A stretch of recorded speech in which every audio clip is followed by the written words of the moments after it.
ஸ்ரீவில்லிபுத்தூரில் இருக்கோம். திருவாடிப்பூர மகோத்சவம் 2ஆம் திருநாள் காலையில் தந்தப்பல்லக்கில் தனித்தனியாக புறப்பாடு கண்டருளி சிங்கம்மாள் கொரட்டில் திருமஞ்சனம் ஆகி வாழைக்குள திருமஞ்சனம் ஆகி முடிஞ்சு அதுக்கப்புறம் மேலரத வீதியில் இருக்கிற சாத்தாத மண்டபம் ஏழ்றா ஏழி சந்திரபிரபையில் தாயாரும் சிம்ம வாகனத்தில் பெருமாளும் ஏழ்ற மெதுவாக அனுபவிப்போம்.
இன்னோ திருவாடிப்புறம் எமக்காக அன்னோ இங்கு ஆண்டாள் அவதரித்தாள்.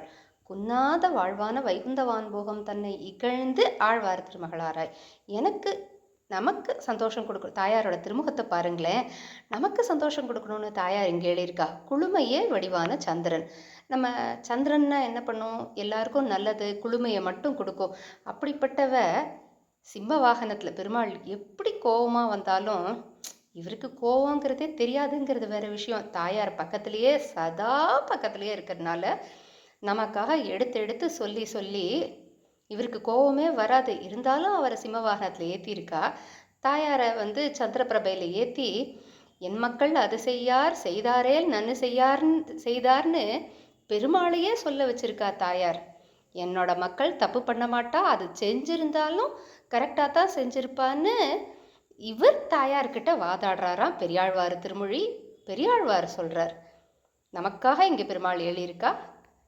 நாளைக்கு பரங்கினார் காலையில் தாயார் எழுறா. பரங்கியர் கொடுத்ததற்காக இருக்கலாம் அந்த பேர். தஸ்திக் மண்டபம் சொல்கிறா தெற்கு ரத வீதியில். காலையில் சிங்கம்மாள் கொரடு, டிஃபால்ட்டாக சிங்கம்மாள் கொரடு டெய்லியே இருக்கும். கோபுரத்தெருவில் எழுறா. அதுக்கப்புறம் தெற்கு ரத வீதி. அனுமந்த வாகனத்தில் பெருமாளும் பரங்கினார் காலையில் தாயாரும் எழுவா. உட்கார்ந்த திருக்கோலத்தில் எழுவா தாயார். கண்ணு ரெண்டும் இதை சேவிச்சா தான் அது கண் படைச்ச பயன். அவசியம் எல்லாரும் அனுபவிக்கணுமா பிரார்த்திக்கிறோம். மன்னார் நாளைக்கு ராமரா வந்தாலும் வருவா. அவசியம் அனுபவிக்கணுமா பிரார்த்திக்கிறோம்.